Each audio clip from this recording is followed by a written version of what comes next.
The Junior Springboks recently finished a disappointing third in the Under-20 Rugby Championship. Many reasons were given for their underwhelming performances. One of those was the gap between what happens at schoolboy and under-20 level. Today, you are going to get a front row seat as I delve deep into this topic and try to figure out how true it is. And perhaps, more importantly, if we can fix this. So to be sure, South Africa has a world-class school system. Anyone who knows anything will tell you about our famous schools and the great players that have emerged from these places of education. In many cases, there is more pride in representing a school than a club, or even a province or franchise. Former Cheetahs and Griquas centre Ronnie Cook, who is a player agent these days, says schools rugby in South Africa is a R1 billion industry. Cook wrote a great piece on LinkedIn where he says it's the reason South African rugby continues to sit at the top table of world rugby. In comparison to New Zealand's academies, Cook says our system is far more powerful. Now, whatever you might think of our country's sporting systems, the fact of the matter is that we have powerful schools when it comes to sport. Former Bafana Bafana defender Matthew Booth has even said the reason rugby and cricket are so competitive internationally is because of our school system. Football doesn't really have that. It's more of a club system that produces players. So in that sense, it's wonderful that we have this machine called Schoolboy Rugby. Readily, one thinks of Paarl Gymnasium, Paarl Boys High, Grey College, Uffies, Paul Roos, and of course, there are many, many more. I had to start with the Paarl schools because if you didn't know this, and I don't think I've actually shared this with you guys ever before, I began my career in broadcasting at a community radio station in Paarl. If you're from Paarl or you've been to Paarl and you've happened to listen, the radio station's name is Radio KC. Now, Schoolboy Rugby is also incredibly well supported, not just by students, or learners as they are officially called in South Africa, but also by the local communities, and perhaps most significantly, an old boys network. There is genuine pride in men in their 50s and 60s when it comes to the school they attended, provided it's one of these schools, of course. And that is what makes schoolboy rugby in South Africa a real business. According to Cook, South Africa's top 200 schools collectively spend over R1 billion per year on their rugby programs. This includes elite coaching, specialist conditioning, high-performance gym facilities, and even full-time analysts, nutritionists, and psychologists. It's a proper business, isn't it? Some of the salaries rival what some of the provincial unions are paying. A top school coach can earn more than R1 million per annum. And when you throw all of this in, you don't just need an old boys network to make it work. The corporates are coming to you. Now look, there are a few other questions worth asking. For example, should boys that young be pushed the way they are? Does an under-14 player really require a conditioning coach and a data analyst? It's a fair question. Conventional wisdom says youngsters should play as many sports as they possibly can for as long as they can. Only then should you specialize. I take, for example, Roger Federer, one of the greatest tennis players of all time. Many people will still tell you that in their view, he is the greatest of all time. He only started specializing in tennis after the age of 15. Before that, he played all the other sports that were available to him. So with that in mind, that informs my personal opinion that I don't think an under 14 kid should be specializing in rugby. He should be playing cricket or tennis or whatever the case may be as well. It doesn't mean that he doesn't love rugby. It doesn't mean that he doesn't think that he could make a career out of rugby. It doesn't mean that he doesn't think that rugby is the sport that he's going to be best at going forward. It just means he should be playing other sports as well. I'm going to give you another example of a player who specialized in a sport to the point where it was almost embarrassing when he was playing a different sport in training with his teammates. You might remember, if you're a cricket fan, Sri Lanka had a spin bowler named Rengana Herath. Rengana Herath had specialized in cricket from such a young age that he had no alternative or additional or supplementary sporting skills. Now, one of the things that the Sri Lankan cricketers did when they were warming up before a match began or before the day's play started, they would play football with each other, just kicking the ball around among one another. Rengana Herath had zero football skills. He was unable to actually kick the ball with any kind of competence to his teammates. And they laughed at him. They thought it was hilarious.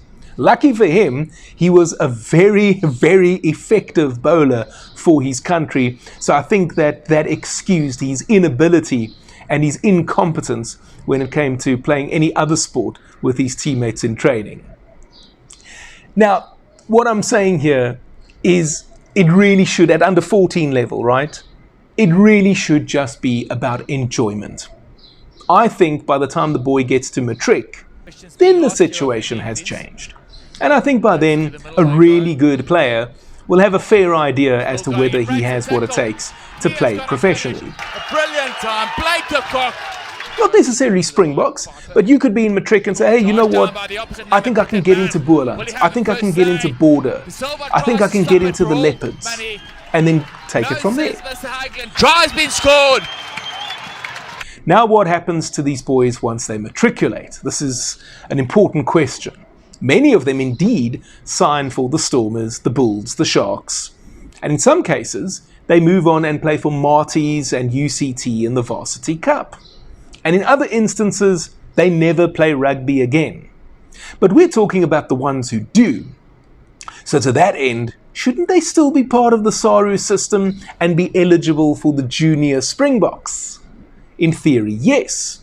But you need to remember that it's not just the boys from these top schools that will be eligible for Junior Springbok selection. There are players from other less fashionable schools that have been spotted by scouts and brought into the system at the provincial unions. Less fashionable schools? Well, I went to a less fashionable school, but we're not going to talk about that. As far as I'm aware, no one that went to the school that I went to has ever become a Springbok or represented their country, our country, at any level.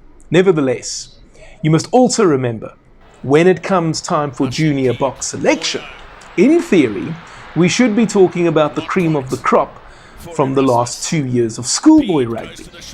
But I get the sense that junior rugby they're playing for their provinces might not actually be adequate.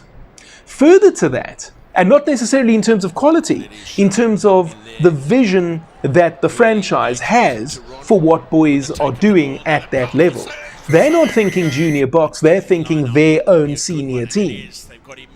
So what also happens is those youngsters might not be getting the game time that they need to tackle an under-20 international competition. Why?